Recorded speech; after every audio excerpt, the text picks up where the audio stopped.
When it comes to pain and suffering, some games are seemingly built on delivering. Not every game wants you to experience sadistic design all throughout though. Sometimes they tuck it away into special levels, areas, maps, and chapters that unleash all manner of suffering. Let's take a look at 15 of the toughest bonus levels in video games. Hollow Knight: Path of Pain. The White Palace is already a pretty haphazard place full of platforming terrors, but necessary for getting the best endings. The Path of Pain, added with the Grim Troop DLC, is on another level though. There's your average range of spikes, buzzsaws, thorns, and whatnot, but this area tests your mastery of bouncing off obstacles with the nail. Even if you happen to get through it all, there are 2 King's Molds waiting to be fought. Cave Story: Bloodstained Sanctuary. Cave Story isn't kidding about challenging you with its uber-difficult hidden stage. First off, forget about save points. You need to complete the entire stage in one shot. No big deal, except it's 3 sections littered with hazards like spikes and collapsing blocks. It even has 2 bosses, Heavy Press and Balos, the latter being the ultimate end boss and necessary for completing the story. Oh, and Balos has 4 phases, so make sure not to fail. GUACAMELEE: Treetops, CUEVA de la LOCURA, INFIERNO challenges. GUACAMELEE can be a pretty rough ride with combination of platforming and combat in some sections. Of course, there are some optional areas which test those even further, like the treetops and CUEVA de la LOCURA. If you're itching to test your battle skills, Caverna del Pollo is the place to go. But wait, there's more. The Infierno challenge rooms push you even further, awarding gold medals depending on your performance, and they're necessary for getting the best ending. Super Mario Odyssey: Long Journey's End.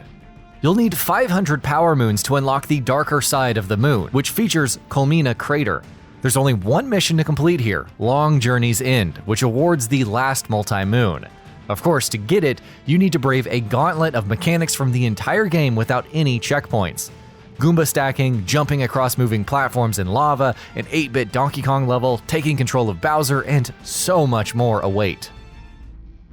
Crash Bandicoot Insane Trilogy: Stormy Ascent. A tougher version of Slippery Climb, Stormy Ascent was cut from the original game due to its difficulty. It was added as DLC to Crash Bandicoot Insane Trilogy because of course it was. Platforms move even faster. Spikes are omnipresent. Basically, name anything difficult about Slippery Climb and Stormy Ascent will be a lot worse.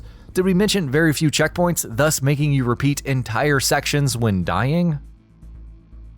Limbo Secret Level.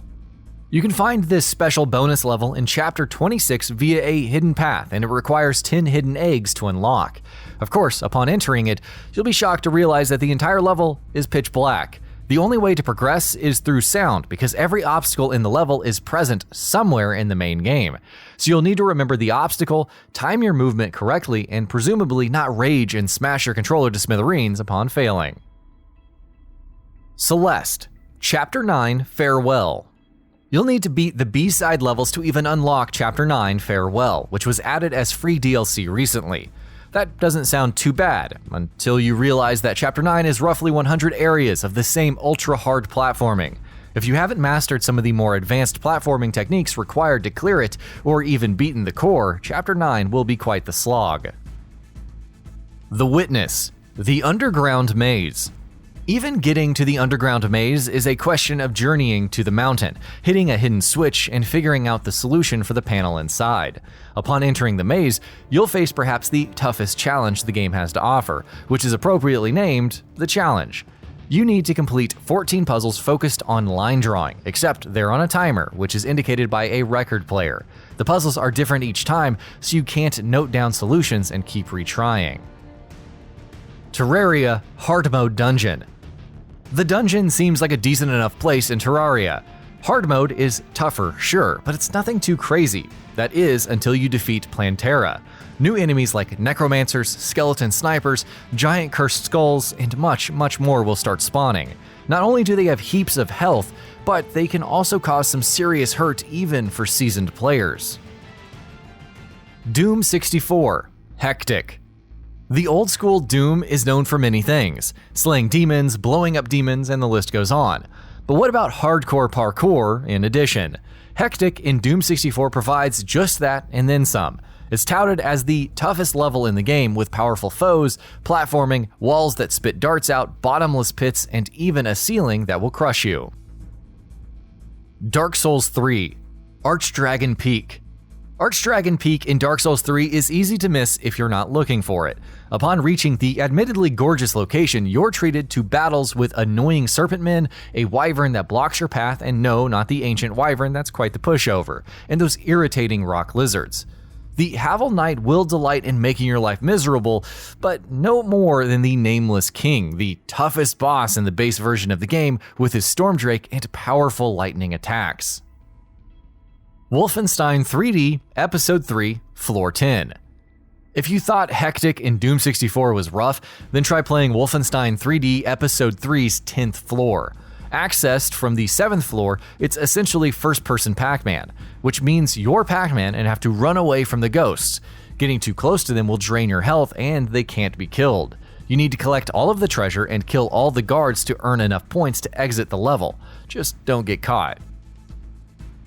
Ori in the Blind Forest Definitive Edition Forlorn Ruins. This dungeon starts off simple enough as you carry lights and bypass obstacles that would otherwise damage you. It soon picks up with walking on walls and dropping off of platforms while carrying said light, trying not to die to numerous spikes. Did we mention lasers? Because there are lots and lots of lasers to deal with while also platforming. Rayman Legends Tricky Treasure Levels Land of the Livid Dead. At first, you'd think it's cute when treasure boxes come alive and attempt to escape from Rayman. Once you actually try and navigate some of the levels that these boxes go through to catch up, you'll be swearing against the precise timing and platforming perfection required. Even better, collecting all 10 tricky treasures grant access to Land of the Livid Dead, a truly sadistic challenge in timing, momentum, and speed. Bionic Commando Rearmed Secret Challenge Rooms. There are 56 challenge rooms in Bionic Commando Rearmed, and some of them can really test your patience. Don't worry though, there are secret challenge rooms as well, some of which require grappling techniques that defy description. While they aren't required for unlocking achievements, it's a question of pride, darn it. And that about does it for this video. If you enjoyed what you watched and want to see more from Gaming Bolt, you can always hit that subscribe button and turn on the bell icon next to it. That way you will never miss any of our videos.